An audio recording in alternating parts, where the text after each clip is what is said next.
나는 구원받았나? 둘째 말씀입니다. 혹자가 이렇게 질문을 합니다.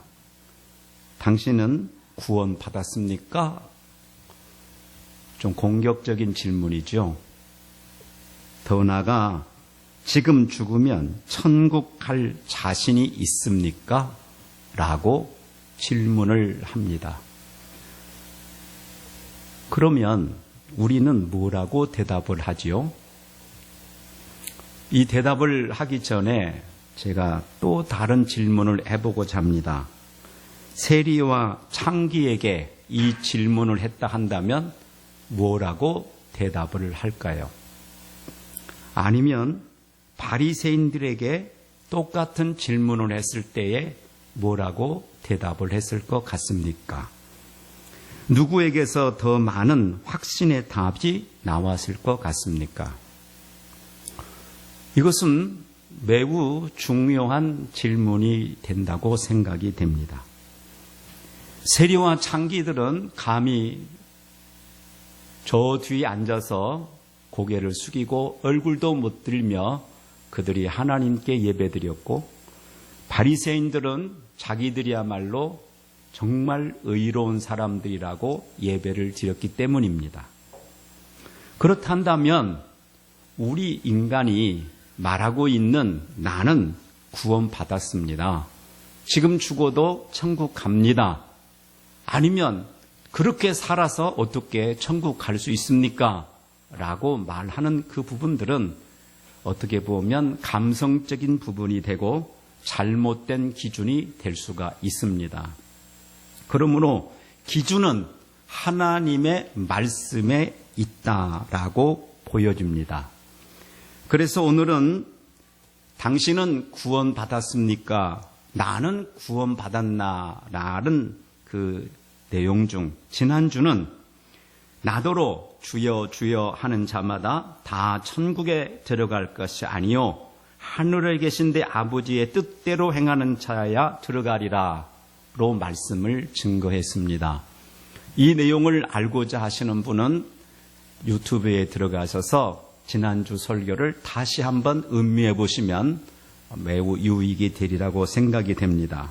오늘은 마태복음 제7장 15절 이하에 거짓 선지자들을 삼가라, 양의 옷을 입고 너에게 나오나 속에는 노략질하는 일이라, 그들의 열매로 그들을 알지니 가시나무에서 포도를 또는 엉겅퀴에서 무화과를 따겠느냐. 이와 같이 좋은 나무마다 아름다운 열매를 맺고 못된 나무가 나쁜 열매를 맺나니, 좋은 나무가 나쁜 열매를 맺을 수 없고 못된 나무가 아름다운 열매를 맺을 수 없느니라. 아름다운 열매를 맺지 아니하는 나무마다 찍혀 불에 던져 사르리라. 이러므로 그들의 열매로 그들을 알리라 라는 부분입니다. 이 부분을 가지고 혹자는 이렇게 말을 합니다. 예수를 진심으로 믿고 죄 사함을 받았다면 반드시 변화가 있어야 한다라는 질문이에요. 이 질문 앞에 우리는 매우 어려운 답을 줘야 돼요. 그러면 성경에서는 뭐라고 말씀하고 있는지를 보도록 하겠습니다. 그러면 구약의 출애굽 사건에서 한번 먼저 보고 또 신약에서 보도록 하겠습니다. 출애굽기 제12장 12절에 보시면 이렇게 기록되어 있습니다. 내가 애굽 땅을 칠 때에 그 피가 너희가 사는 집에 있어서 너희를 위하여 표적이 될지라.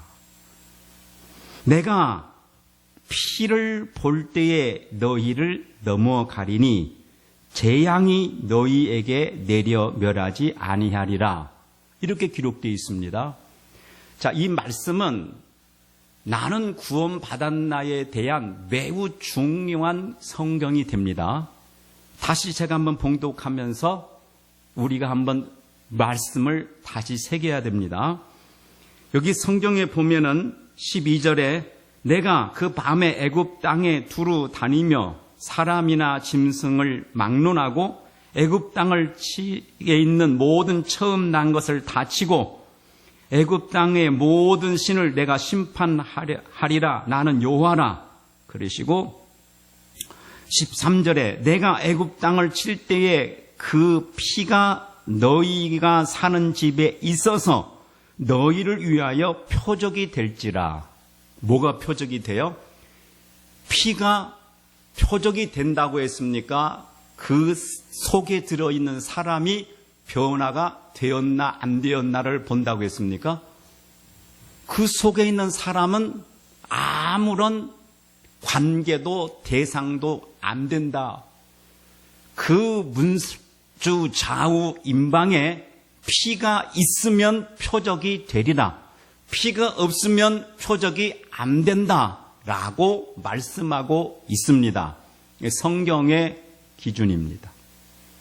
그러니까 그 속에 누가 들어있느냐 하는 것은 중요합니까? 중요하지 않습니까? 중요하지 않아요. 우리가 하나님 앞에 섰어요. 구원 조건이 피를 보는 겁니까? 그 사람을 보는 겁니까? 피를 봐요.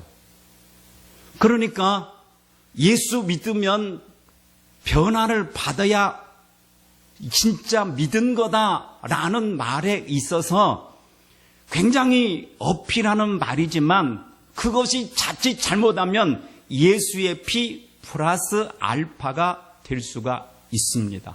물론 변화 받아야 되죠. 더 좋은 열매를 맺어야죠. 그러면 그 열매가 무엇인지도 우리가 알아봐야 되겠어요. 또 여러분 출애굽기 제12장 23절을 보시면 여호와께서 애굽 사람들에게 재앙을 내리고 지나가실 때에 문 임방과 좌우 문설주의 피를 보시면 좌우 문설주 임방에 뭘 보시면 피를 보시면 그렇죠? 피를 보시면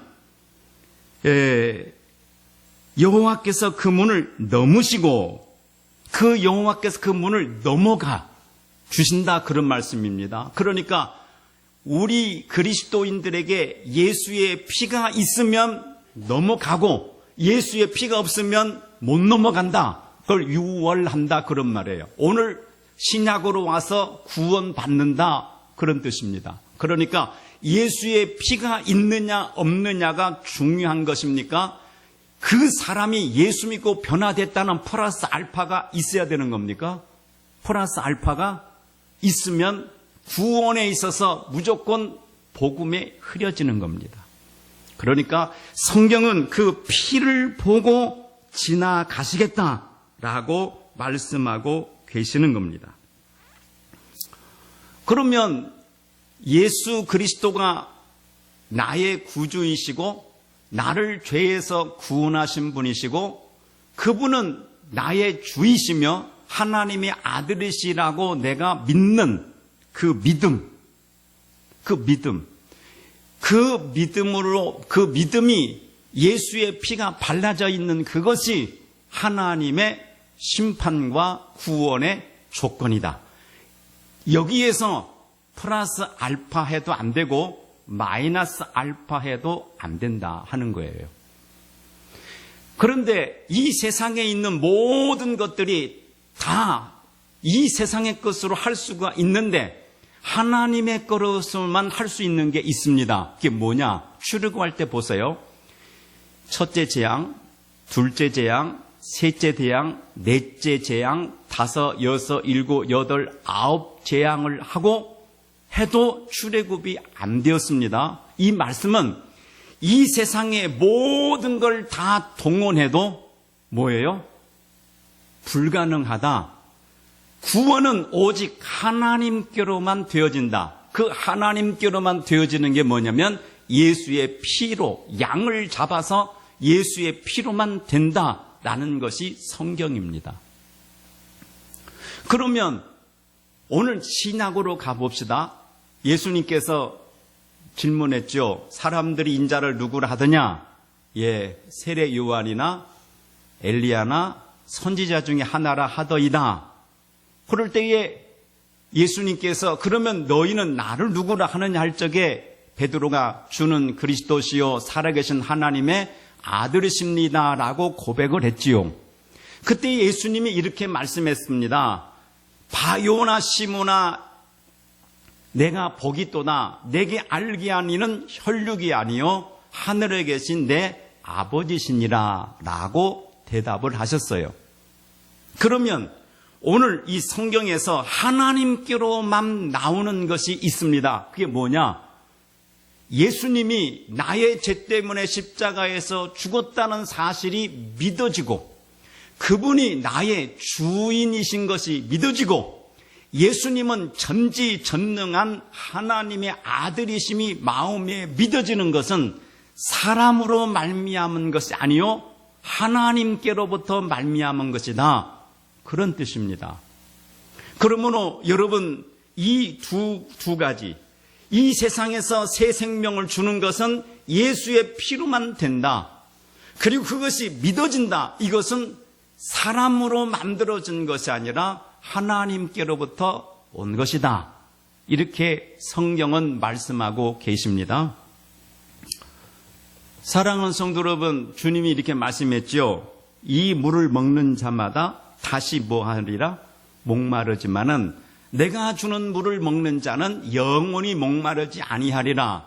그렇게 말씀했습니다. 그 말씀은 이 물은 우리가 먹으면 도움이 됩니까? 안 됩니까? 되잖아요. 그런데 다시 목마르다는 것은 영원한 생명을 줄 수 없다. 그런 말씀입니다. 그러면 영원한 생명은 반드시 이 밖에서 들어오는 물로는 절대로 안 되는 거예요. 예수님이 주시는 물을 통해서만 영원한 생명을 얻을 수가 있습니다. 그럼 예수님이 주시는 샘물이 뭐냐? 그것은 십자가에서 죽으신 예수 그리스도가 나의 죄 때문에 죽었다는 사실이 내 마음에 믿어지는 것. 이것은 속에서 솟아나는 샘물이고 이것은 하나님이 주신 선물이고 하나님으로만 만들어지는 사건이다. 이렇게 말씀하고 계시는 거예요. 그러므로 사랑하는 성도 여러분, 저와 여러분들이 예수님이 나의 죄 때문에 죽었다는 사실이 믿어지고 그리고 그분을 인해서 내 죄의 사함을 받았다는 사실이 믿어지면은 이것은 구원에 있어서 하나님으로부터 이루어진 최고의 상품이라는 사실입니다. 자, 여기까지 지난주에 설교를 했기 때문에 들으셔서 아는데도 오늘 중복이 됐습니다. 그러면 성경에서 말하고 있는 열매는 뭐냐 하는 거죠. 그들의 열매를 보고 참 선지자인지 거짓 선지자인지 우리가 예수를 믿고 구원받은 사람인지 구원받지 못한 사람인지를 무엇을 통해 알 수 있다고 했습니까? 열매를 통해서 알 수 있다라고 말씀하고 계세요. 그러면 이 열매는 무엇일까? 라는 겁니다. 많은 사람들은 예수를 믿으면 반드시 열매가 나타나는데 이 열매가 윤리적이고 율법적인 그러한 열매를 말을 해요. 그러면 성경에서는 이 열매를 무엇이라고 말할까? 구약으로 한번 가보도록 하겠습니다. 출애굽기 제12장 27절에 보면 이렇게 기록되어 있습니다. 너희는 이르기를 이는 여호와의 유월절 제사라. 여호와께서 애굽 사람에게 재앙을 내리실 때에 애굽에 있는 이스라엘 자손의 집을 넘으사 우리의 집을 구원하셨느니라 하라 하매 백성이 머리 숙여 경배하니라. 이게 열매입니다. 좀 어렵습니까? 이 열매가? 다 보세요. 이 모세가 지금 출애굽을 했어요. 그들이 애굽 땅에서 종되었던 곳에서 그들이 구원을 받았어요.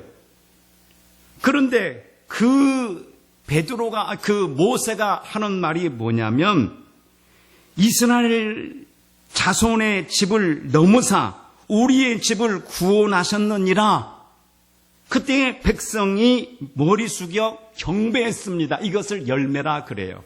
그 말씀은 신약으로 와서 말하면 내가 죄 사함 받고 구원을 얻었는데 하나님 백성이 되었는데 이것이 하나님의 은혜로 되어졌습니다. 예수의 피로 되어졌습니다. 예수님이 나를 위해 대신 죽어주셨으므로 되어졌습니다.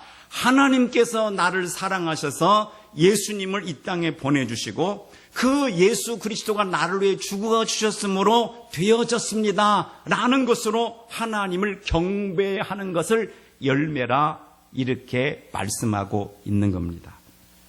그러니까 혹자가 말하기를 예수 믿으면 이제 분명하게 나타나야 될 것이 윤리와 도덕적으로 완벽한 길을 걸어야 된다. 이렇게 얘기를 합니다. 그래서 어떤 분이 자기가 옛날에 교회를 열심히 다녔는데 구원의 확신이 없었다. 그런데 어느 날 예수를 만나가지고 구원을 받았는데 그때부터 나는 노숙자와 함께한다. 내가 보니 교회 안에 가짜 예수 믿는 사람들이 많다. 이러한 설교를 하고 이러한 간증을 하면 많은 사람들이 몰려들고 정말 내가 구원받지 못했나 해서 많은 사람들이 벌벌 떨고 거기에 대한 의문점이 많이 생기는데 성경에서 말하고 있는 열매는 꼭 기억하십시오. 그 입에서 뭐가 나와야 되느냐? 내가 이렇게 예수 믿고 멋있는 사람이 됐습니다. 이겁니까? 내가 예수님 때문에 구원받았습니다. 나는 아무리 생각해봐도 구원받을 만한 자격이 없는데 예수의 피가 나를 하나님의 자녀로 만들었습니다라는 그 말이 나오는 게 구원받은 증거입니까? 이게 별로 차이가 없는 것 같지만 이 차이는 엄청난 차이인 겁니다. 여러분, 윤리 도덕적으로 완벽해지는 건 기독교만 있는 겁니까? 타 종교도 있는 겁니까? 있지요. 하나님께로 말미암지 않고도 되는 겁니까? 하나님께로만 말미암아 되는 겁니까? 하나님께로 말미암아 되는 것이 아니지 않습니까? 타 종교에서도 만들어지는 것이 아닙니까? 그러니까 이것은 열매라고 볼 수가 없는 거예요. 제가 이 말씀드린 것은 윤리 도덕적으로 좋은 삶을 살 필요가 없다는 말씀을 말하는 것이 아니라 그것이 복음의 빛을 가리고 진정한 복음의 빛이 비춰지지 아니할까 봐 말씀드리는 겁니다. 하나님으로만 되어지는 것이 뭐예요? 십자가에 흘리신 보혈의 피, 이 외에는 안 된다 하는 것이 출애굽에서 9가지 재앙을 통해서 하나님이 보여주신 사건입니다. 다른 것으로는 절대로 안 된다. 그 표적이 뭐예요? 9가지 재앙을 했는데 출애굽을 못했다. 그런 말씀입니다. 그러니까 윤리 도덕적으로 훌륭해짐으로 인해서 구원받는 거, 이건 하나님께로만 되어지는 건 아니다는 겁니다. 그것은 다 종교를 통해서도 얼마든지 가능하다는 말씀입니다. 그러니까 그것은 열매라고 볼 수가 없다는 말씀입니다. 기독교, 오직 하나님께로만 열매가 있는데 그게 뭐예요? 하나님, 나를 이처럼 사랑해 주셔서 내 힘으로는 아무런 가능성이 없는데, 나는 죄를 이길 힘도 없고 구원받을 가능성도 없는데 독생하신 예수님을 이 땅에 보내주시고 그 예수님이 나를 위해 십자가에 못 박혀 죽어주시고 그 예수님이 나의 구주이심을 내가 믿음으로 죄 사함 받습니다. 이것만이 하나님께로부터 온 것입니다. 그러므로 율법, 도덕, 윤리 이런 것들이 좋아져야 구원받은 열매라 하는 것은 열매에 속할 수가 없다. 그런 말씀입니다. 참고로 갈라디아서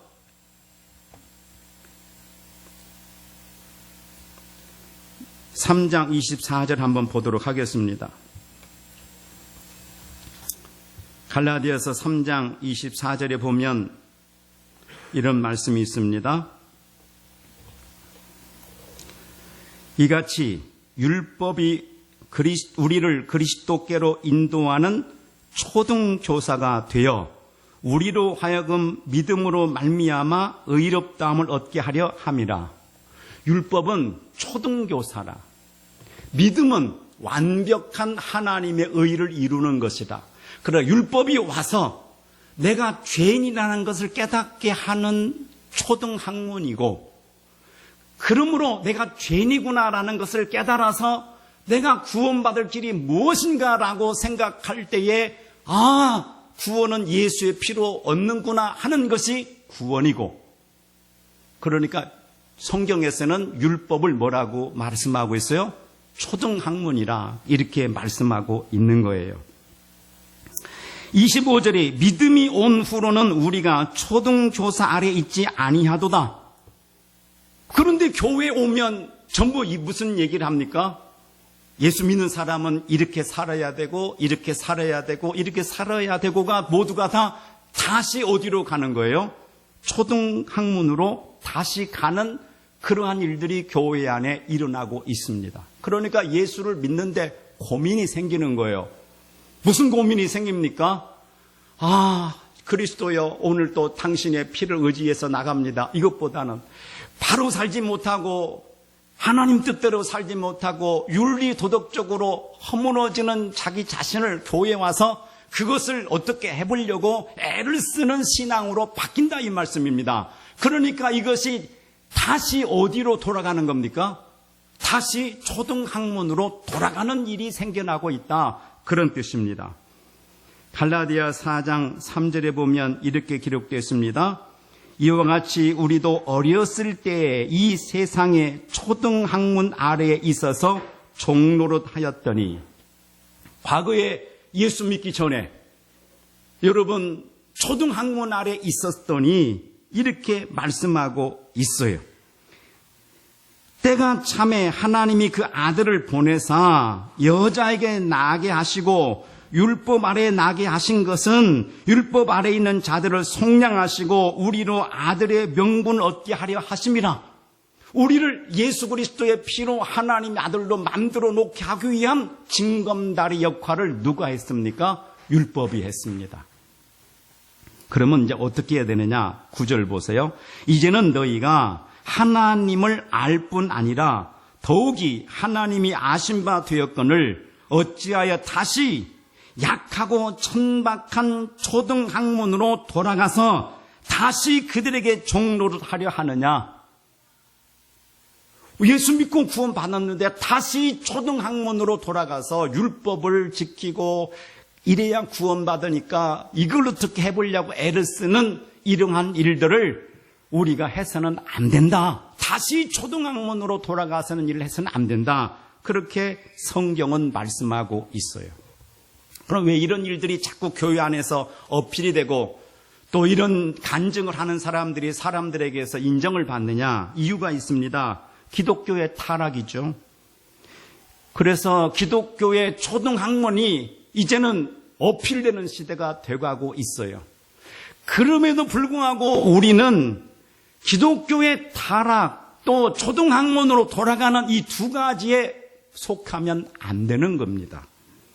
우리 기독교는 반드시 열매를 맺어야 되는데 그 열매가 우리 속에 있어야 됩니다. 그러면 바울을 기준으로 해서 바울이 구원받은 열매가 무엇인지, 그러니까 오늘은 열매 얘기하는 겁니다. 예수 믿고 구원받으면 열매가 있어야 된다. 열매로 그들을 알지니 이렇게 말씀했지 않습니까? 그럼 내 안에도 뭐가 있어야 됩니까? 열매가 있어야 됩니다. 그 열매를 로마서 7장에서 한번 찾아보도록 하겠습니다. 로마서 7장 18절을 보십시오. 내 속, 곧 내 육신에 선한 것이 거하지 아니하는 줄을 아노니 원함은 내게 있으나 선을 행하는 것은 없노라 라고 고백을 하게 됩니다. 이것이 구원받은 성도의 근본적인 고통인데 이 고통이 있어야 구원받았다라고 열매가 보여지는 겁니다. 그러니까 반대로 가면 안 돼요. 내가 예수 믿어서 이렇게 변화돼서 이렇게 멋있는 삶을 삽니다 라고 말하면 틀림없이 위선자 아니면 거짓입니다. 그 말이에요. 열매가 아니다 이 말이에요. 바울 사도가 고백하는 열매는 뭡니까? 내 속 곧 내 안, 내 육신에 선한 것이 거하지 아니하는 줄을 아노니 원함은 내게 있으나 선을 행하는 것은 없노라. 이 말은 선을 행할 능력을 포기하나 그런 말씀이 아닙니다. 노력을 하면 할수록 내 속에 그런 능력이 없구나라고 자기 자신이 무너지는 것을 말하는 겁니다. 더 나가서 로마서 7장 22절을 보십시오. 내 속사람으로는 하나님의 법을 즐거워하되, 하나님의 법, 초등학문이죠. 그걸 즐거워하되, 그러니까 예수 믿으면 우리 마음속에서 뭘 지키고 싶어요? 하나님의 법을 지키고 싶은 우리 속에 욕구가 강하게 일어납니다. 이것이 있어야 그 욕구 자체를 뭐라 하느냐? 구원받은 사람의 열매라 이렇게 말씀하는 겁니다. 그걸 안 지키면 죽을 것 같습니다. 그걸 지켜야만 살 것 같습니다. 이러한 욕구가 열매다 그런 말씀이에요. 그것을 지킴으로 인해서 열매가 있는 것이 아니라 내 속에 정말 하나님의 법을 즐거워해요. 그걸 지키고 싶은 강렬한 욕구가 있습니다. 그게 여러분 우리 속에 있느냐 이거죠. 그런데 23절 보십시오. 내 지체 속에서 한 다른 법이 내 마음의 법과 싸워 내 지체 속에 있는 다른 죄의 법으로 나를 사로잡는 것을 보는도다. 이것이 있어야 구원받은 성도예요. 나는 그런 욕구는 있는데 내가 이걸 지킬 수 있는 힘이 없구나. 그 고백이 있어야 구원받은 열매라 그렇게 성경은 말씀하고 있는 겁니다. 그러나 혹자가 말하기를 열매로 그들을 알리라. 교회가 이러이러한 죄를 지키고 있고 교회 타락을 얘기할 때 그러죠.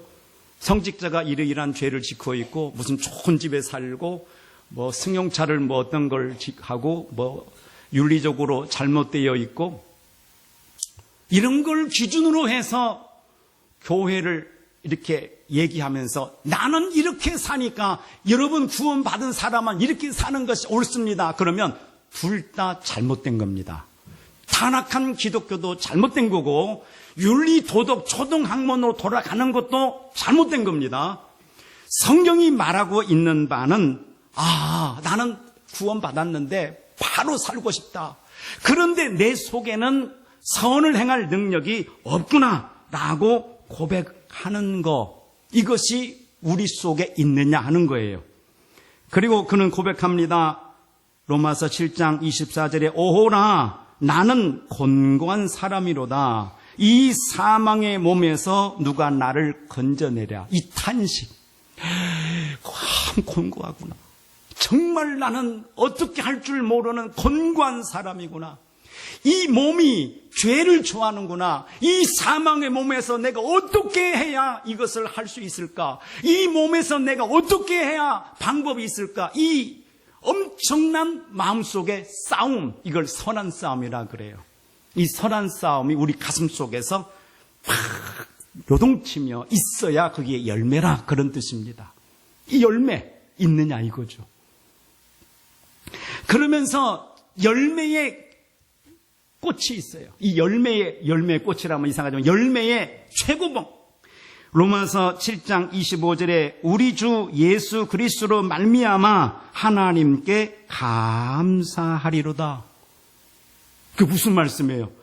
내가 그 고통 속에서 내가 하나님 뜻대로 살고 싶은 윤리와 도덕을 지키고 싶은 그 초등학문에서 노력하고 애쓰는데 내게는 그런 능력이 없구나. 그리고는 내게는 불가능하구나. 정말로 처절하게 내가 지금 음부 가운데 있는 영혼이구나 라는 그 속에서 뭐가 번쩍하고 보이는 거예요. 하나님이 주시는, 하나님께로 오는 게 있어요. 내가 너를 위해 십자가에서 죽어줬다. 내가 너를 위해서 완벽하게 구원을 완성해 줬다. 내가 이루고자 하는 그 진리를 내가 다 만들었다. 나는 길이요 진리요 생명이다. 나로 말미암지 않고는 구원받을 길이 없지만 나로서는 모든 것이 완벽하게 되어진다라는 것이 가슴속에 확 하고 들어온다. 그런 말씀. 그 순간. 그래서 율법을 초등학문이라 그래요. 그래서 몽학선생이다. 몽학선생이 뭐예요? 어딘가로 우리를 인도하는 스승이다. 그런 뜻입니다. 그 스승이 우리 속에서, 가슴 속에서 그럴 때마다 보혈의 피 앞에 나올 때 우리 가슴이 확 열리면서 뜨거운 눈물이 솟아지면서 당신이 구주이십니다. 당신이 이 세상에 예수 그리스도 독생하신 예수님을 보내주신 나의 하나님이십니다. 천지 만물을 창조하신 그분이 어찌 나의 죄를 사하기 위하여 예수님을 보내주셨습니까? 예수 그리스도께서 십자가에서 죽으신 그 공로로 인해서 내가 구원을 받고 영원한 생명을 얻는군요. 그리고 그가 가슴 속에서 이 가슴 벅차는 그러므로 나는 예수 그리스도로 말미암아 감사리로다. 이것이 바울 사도에게 있지 않습니까? 이것을 그들의 열매 속에서 있느냐 하는 거예요. 나는 이렇게 의롭게 했습니다. 나는 이렇게 멋있게 했습니다. 나는 이렇게 잘 지켰습니다. 그게 옳은 것 같은데 그것은 하나님께로 말미암지 않고도 올 수 있는 것들이다. 그런 말씀입니다. 저는 좀 죄송하지만 불교 신자들이요, 우리 기독교 신자들 못지않게 더 경건한 분들 많이 보았습니다.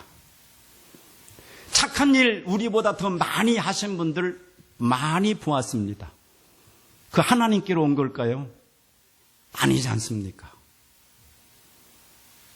예수의 피로만 구원받는다는 것은 사람으로 말미암을 수가 없는 거예요. 하나님께로만 오는 거예요. 생명은 예수 그리스도로만 오는 겁니다. 이 물은 우리 생명을 살리지만 유한한 생명입니다. 영원한 생명은 반드시 속에서 솟아나야 됩니다. 이 솟아나는 것은 우리 힘으로 되는 게 아닙니다. 예수의 피로만 되는 겁니다. 하나님께로만 되는 겁니다. 그래서 예수 그리스도로만 되는 이것은 사람으로 말미암지 않습니다. 요즘 저는 고민이 좀 있습니다.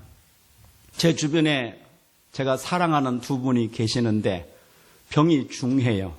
제가 보기에. 그런데 그분들이 신앙생활을 합니다. 그런데 그분들이 어떤 생활을 하냐면은 착하게 살고 그 다음에 다른 사람에게 좋은 일 하는 그런 생각을 가지고 살아요. 가톨릭 교인인데도 교회 가자면 교회도 가셔서 식사 제공도 해주고 얼마나 착하십니까? 그런데 제 마음속에 의문이 드는 거예요. 과연 저분이 예수 그리스도의 피로 구원을 받았나 할 적에는 답이 없습니다. 여러분 기도해 주시면 감사할 것이 제가 한번 찾아가서 그분에게 예수가 나의 죄 때문에 죽었다는 사실을 영접해드리고 오고 싶은 마음이 있어요. 기도해 주시면 고맙겠습니다. 얼마나 중요한 건데요. 그 하나 사실이 광야에서 불뱀에 물려서 뚱뚱 부어서 죽어가는 사람들에게 저 위에 있는 노뱀을 봐라. 그걸 보기만 하면은 구원을 받는데 그걸 보지 않는 사람들이 다 죽어갔지 않습니까? 그걸 왜 못 보는지, 그건 왜 그러느냐? 예수가 십자가에서 못 박혀 죽었다는 사실은 이것은 사람으로 되는 게 아니고 하나님께로만 되어지는 사실이기 때문에 그래요. 이것은 참 어려운 사건입니다. 여러분 나가서 실제로 한번 접해 보십시오. 전도해 보십시오. 착하게 삽시다. 귀가 열려서 듣습니다. 착한 일, 좋은 일 하고 삽시다. 다 귀가 열려서 듣습니다. 좋지요. 참 좋은 겁니다. 선행을 합시다. 좋아요. 예수 믿고 죄 사함 받으십시오. 에이, 그래요. 그건 왜 에이 합니까? 그것은 사람의 지혜나 지식으로 이 속에 들리는 음성이 아닙니다. 성령이 내 안에 오셔서 내 마음, 내 영혼을 때려줘야 반짝하고 열리는 하나님의 음성입니다. 그렇기 때문에 이 사실이 믿어지는 것은 하나님께로만 되어진 사실이고 굉장히 중요한 사실입니다. 요한계시록 제5장에 한번 가보도록 하겠습니다. 요한계시록 5장. 5장에 가보면은 하나님께 영광 올리는 하나의 그 그림이 있습니다. 5장 13절을 보시면은 이런 말씀이 있습니다.